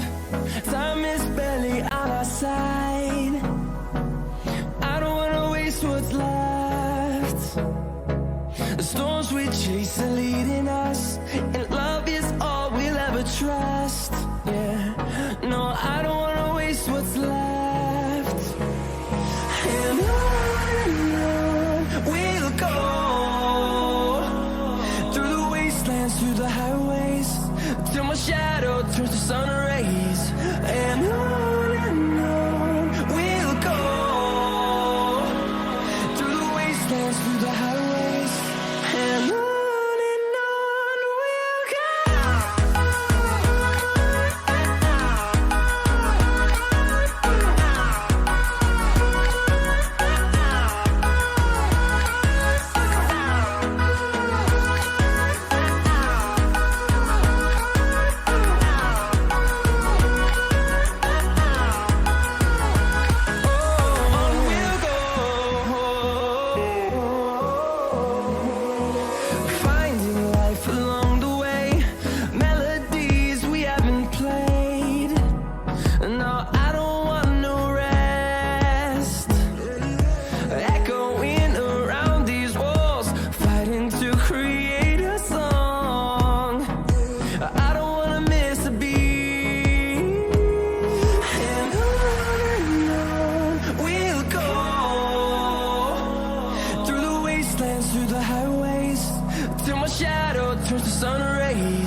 Hello ladies and gentlemen, and welcome to the final game of the evening. It is EGF Season 4, Week 12, the final game, St. John's versus George Washington. George Washington with an absolutely ridiculous lead, 8 goals right now, and Blue Champs going to be stepping up to the plate for St. John's. Bodemeister are going to be stepping up to the plate for George Washington. George Overton and Matt Hayhoe here, ready to break down this final game of the evening. Yeah, I wonder how Bodemeister will approach it for George Washington. You know, very comfortable with the 9-1 victory from the first leg. So, you know, teammate doing all the business, getting it done effectively in game one. Do you go out? Do you just play it slowly? Slow the clock down, slow the game down a little bit. Just see the game out. I suppose you may as well just go for it anyway. The worst thing that can happen is you lose. But I suppose you could get 2 or 3 goals, nice cushion, and then maybe you've got to look to change things. But I'm sure they'll both be looking to get a victory in this one anyway. Yeah, George Washington only lost 1 leg so far this season, so I'm sure they're going to want to keep that number as low as possible. But Blue Champs also not going to be happy with the fact that they have dropped the leg here after having such a great run of form.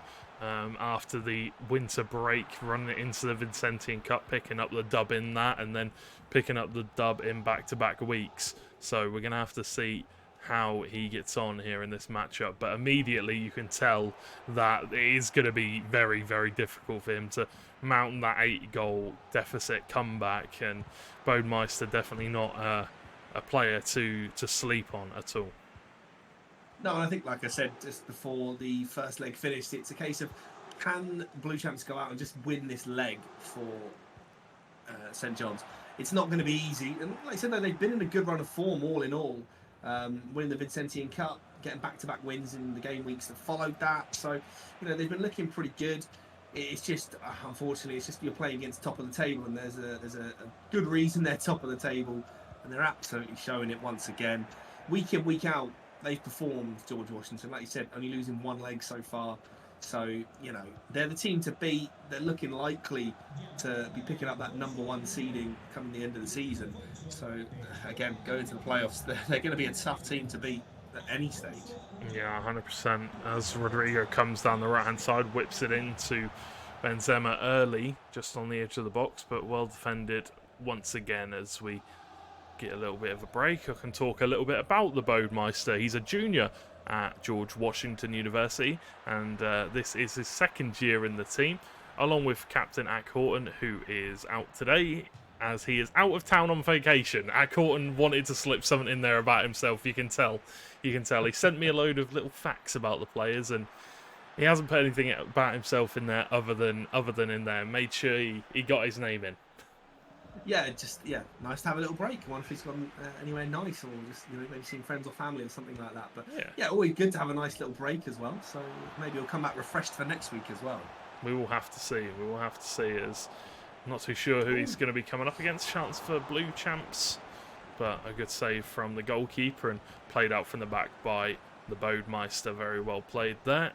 As looking to come forward, Neymar on the ball. Nice fast-paced passing of the ball, but Blue Champs maybe not really thinking about where he's playing the ball to, as the pass blocked off. Rudiger manages to defend that one fairly easily, and now Blue Champs can look to go on an attack of his own, but it's going to have to be a big one here for Blue Champs. It's going to have to be a, one of those ones where you just want to win that 1 leg, like you said.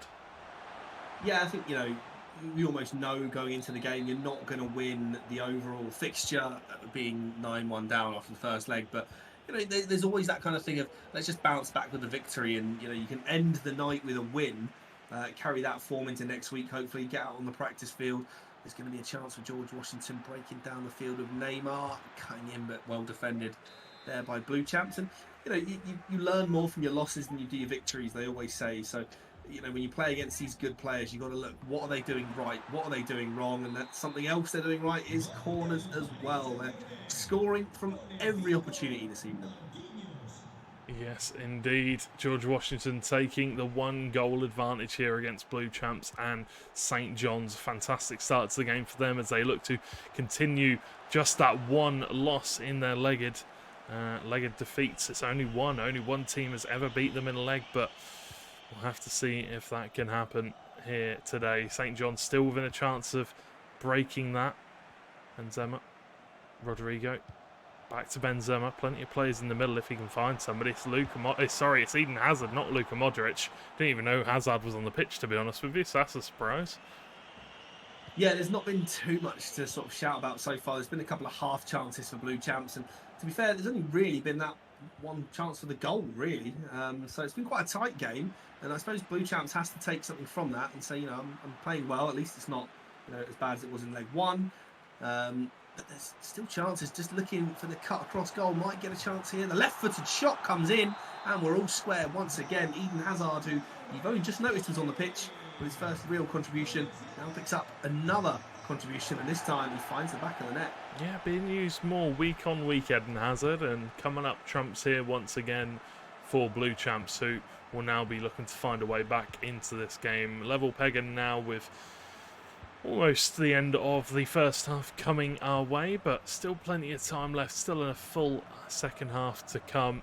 Faneka asking how playoffs work. So based on the seeding is how the league table makes it so how the seeding is based. So first will come up against last, second will come up against second from bottom, and so forth.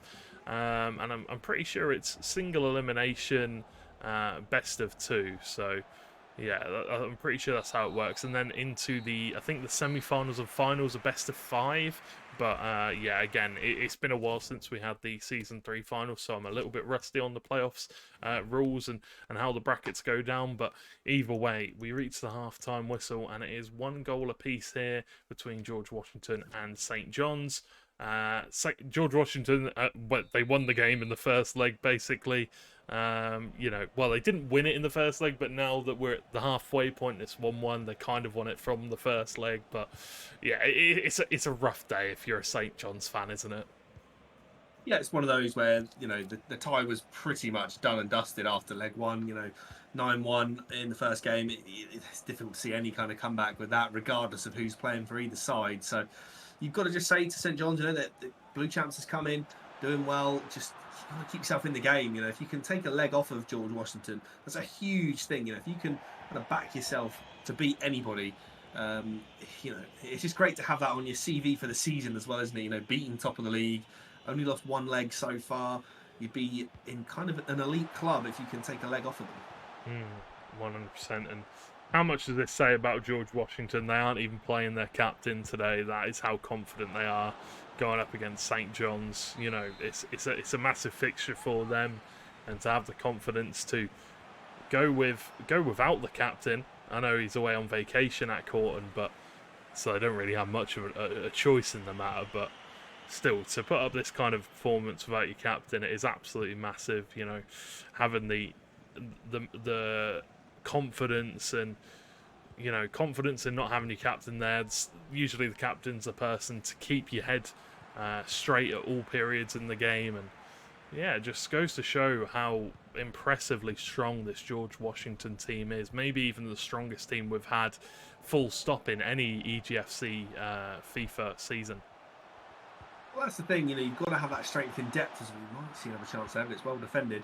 And you've got to have that strength in depth because, if someone's away, if someone can't make it 1 week, if someone has a trouble with an update or a power failure or whatever, there's loads and loads of different factors that could, take place, and you've got to have that strength and depth of players that can step up and step in and fill the boots. You might not always have your best players available, same as real life football. Somebody may be injured, somebody may be suspended, whatever. So you want to make sure you've got that strength in depth, and George Washington's showing it once again that without the captain they're still able to put on some stunning performances.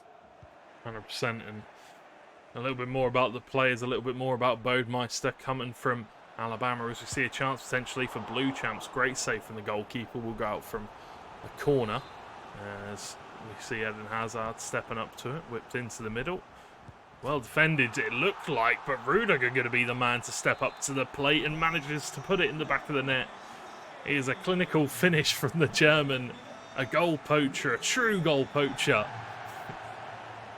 Well, that also puts St. John's into the lead. We were talking about Blue Champs trying to take this second leg away from George Washington, and doing so so far. There's still 25 minutes to go. I can't imagine we're going to see another 7 goals to take it to golden goal. But, winning the second leg, which is a definite positive. 100%, a massive positive to take away from this as Ferland Mendy wins the ball quite far up the field, whips it in. Benzema's there, gets across, but can't get it on target, and it will go behind for a goal kick.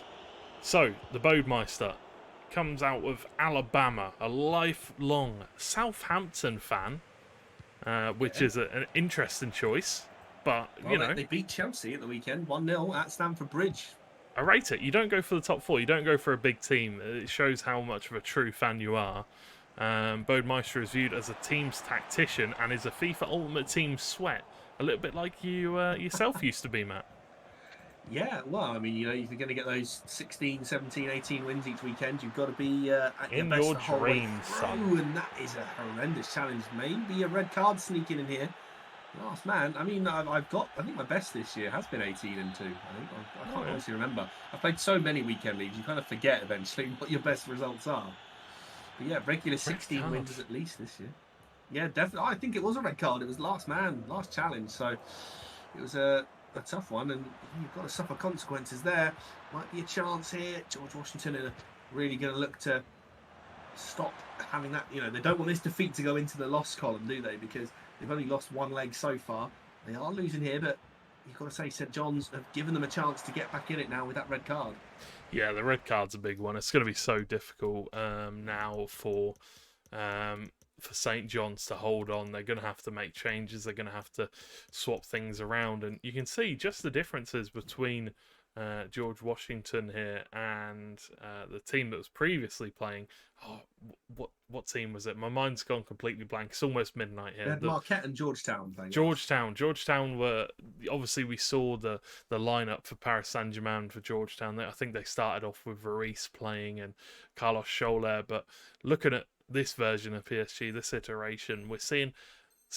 All right, it's still not the greatest of players to bring off the bench, but at least you've got a few decent substitutes to bring on. You can bring on Sergio Ramos from the bench here, and it just depends on how you're gonna bring the team out. That's a foul. Potentially even could take the free kick. It would have been a great position for Messi to maybe look for that top corner, but played on. The shot was not on target. It was blocked away, and maybe Blue Champs going to look for a chance to go forward. With just 10 minutes to go on the clock, 1 more goal for Blue Champs, and you've got to say this would be it. That should be the win on the second leg, but no, well defended, and now George Washington, they can come down the other end. No, they can't.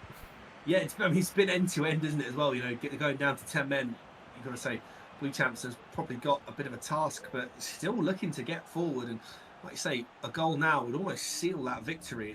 It's tough. Do you risk it and risk the possession? Oh my goodness me! The chance opened up there. I think it was Valverde going for the finesse from range. It hits the bar. Had that crept just under the crossbar. Would have been a beautiful finish. And are we going to see George Washington now try and scrub off that loss that is incoming at the moment? Just 5 minutes plus stoppage time. There's a lovely ball round the corner. Lovely turn inside, and it's a good save. The rebound could go anywhere, but Mendy just beating Hakimi to the ball. And if you're St John's, maybe you just play out the clock here and take this victory in the second leg.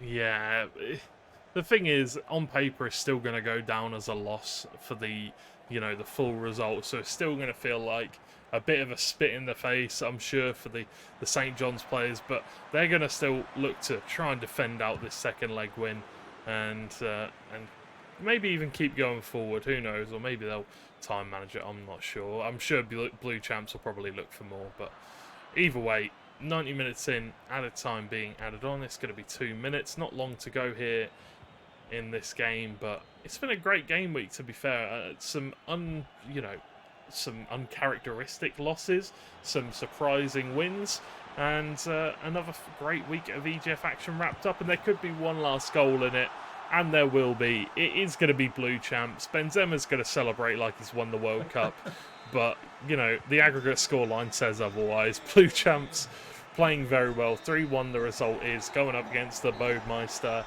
And George Washington will be picking up the victory. They will be picking up the win in week 13, and they stretch once again away from pretty much everyone in the table. Yeah, it's another good victory for George Washington, keeping themselves firmly at the top of the table. And yeah, I mean, credit to St. John's, that battled away, battled well actually, and picked up a goal at the end there, despite the fact they were down to 10 men as well. But yeah, 10 goals to 4 on aggregate. It was kind of all done in the first leg, but credit to Blue Champs, carried on playing and got the victory. So Blue Champs is going to be pleased with his own performance.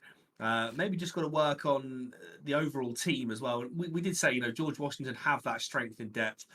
Maybe it's just about, getting together as a team, trying to improve each other as well. Share the tips, share the knowledge, and maybe you can help bring your teammates up as well.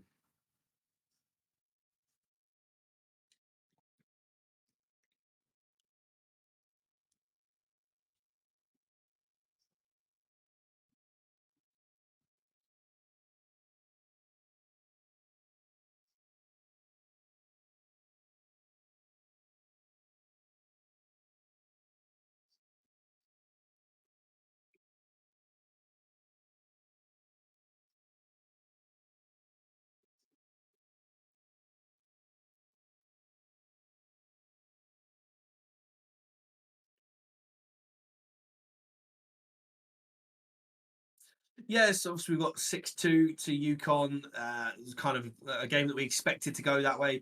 Marquette and Georgetown hotly contested, and Georgetown turned it around in the second leg, 4-1 down at the halfway stage, and then going 7-1 victors in the second leg.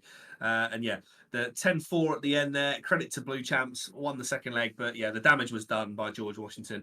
They'll extend their lead, but it's going to get quite tight again in the mid-table with Marquette and St. John's both losing and Yukon winning. So yeah, the standings are going to get pretty interesting as we roll through to the last couple of weeks now. Yeah, definitely. It's going to be interesting, and I'm very excited to come down to the final stages of this tournament, and we're going to see who's going to end up on top. And well, eventually, obviously, we'll get to the grand finals, which is a whole nother kettle of fish that we can talk about another time. We don't have enough time left to talk about that, unfortunately, tonight. But thank you very much for watching, ladies and gentlemen. Hopefully you did enjoy the stream. Hopefully you enjoyed all of the games and stuff like that. And once again, my name's been George Overton, joined by Matt Hayho. Hopefully you have a lovely rest of your week, and we will see you very, very soon. See you next time.